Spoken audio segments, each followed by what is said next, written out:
Il faut relativiser énormément la notion d'apprentissage. Je distingue la subconscience et la surconscience.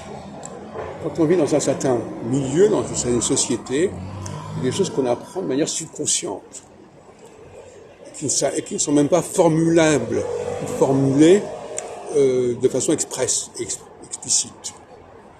Je pense notamment au recrutement des agents de sécurité en France et à Paris, qui est tout à fait aberrant. On prend des gens qui n'ont pas la culture locale et qui, par conséquent, qui viennent d'un autre milieu, d'une autre région. Je ne parle pas uniquement de la question des étrangers. Je parle des gens qui sont étrangers à Paris. Quelqu'un qui est de Marseille est un étranger pour Paris et inversement. Sans parler des gens qui viennent des Antilles, etc. Les gens de sécurité doivent être des gens locaux, qui ont une conscience aiguë de ce qui est normal ou pas dans leur coin, dans leur quartier, dans leur région.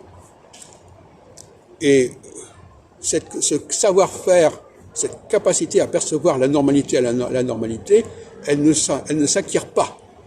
Elle est acquise, elle est déjà là, elle est déjà présente. C'est ce que j'appelle la subconscience, l'oralité, par opposition à l'écrit et à la surconscience.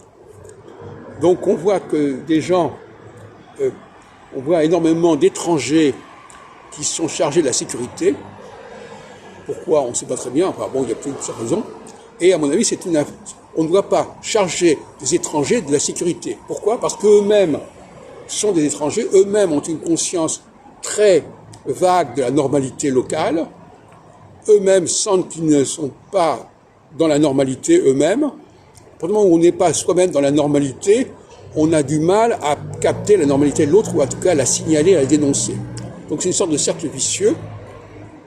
C'est vraiment le point faible du système.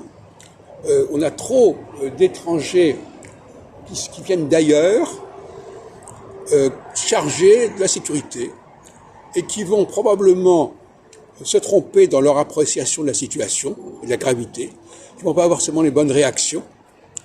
Par exemple, nécessairement par rapport à la police, ils n'ont pas envie d'appeler la police parce qu'eux-mêmes, ils ont peut-être des problèmes à ce niveau-là, ou dans leur propre histoire, dans leur propre vécu, ils ont des choses qui les travaillent.